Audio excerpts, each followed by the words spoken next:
इरफान समो साहब, आपसे ये सवाल ज़रूर होगा कि जब आप कश्मीर और कंदकोट में एसएसपी थे, सिंध के महान तालीमदान डॉक्टर प्रोफेसर डॉक्टर अजमल सामंत का कत्ल, उसके बाद आपका वहाँ के सरदारों के खिलाफ बयान, फिर आपका वहाँ से शिकारपुर तबादला, एक बार फिर जब कंदकोट कश्मीर के हालात नहीं संभल रहे थे और जहाँ पर एसएसपी शब्बीर सेठार साहब को तैनात किया गया, उसने माजरत की, फिर आपको वापस वहाँ पर तैनाती, अभी उस तमाम तर सूरत को आप किस तरह फेस कर रहे हैं?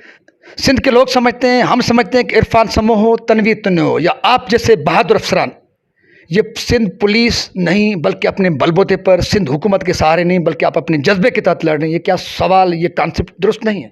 लेकिन कभी आपको ये ख्याल नहीं होता कि जंगल का कानून रखने वाले जंगल के डाकू बेकानून हाथ में उठाएं?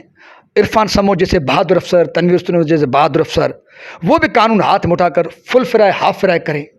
आपको कानूनी तौर पर या अपने अंदर में, मन में आपकी फीलिंग्स क्या होती हैं जब आप ये कुछ करने जाते हैं? एक मौक़िफ़ सामने आ रहा है कि पुलिस पे भरोसा नहीं रहा, धोखा दिया जा रहा है, ये कॉन्सेप्ट दुरुस्त है?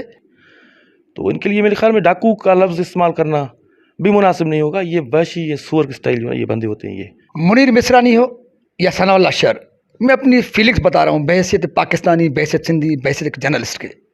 मेरी फीलिंग्स ये होती हैं कि ये इतने अहल इल्म लोग जिनको कातिल बनाया गया है, जिनको दरिंदा बनाया गया है, जो हमारे पुलिस के जवानों को, अफसरों को शहीद कर रहे हैं, लेकिन उनके अंदर एक इल्म, एक जो है दानाई छुपी हुई है। हमें तो दर्द महसूस होता है जब हमारा कोई शहरी डाकू बनाकर या डाकू करार देकर मारा जाता है, या हमारे पुलिस का जवान कोई शहीद किया जाए। इस तमाम तर सूरताल के पीछे कौन से हाथ हैं, कौन से लवाज़मात हैं, उनसे कैसे हम छुटकारा हासिल कर सकें?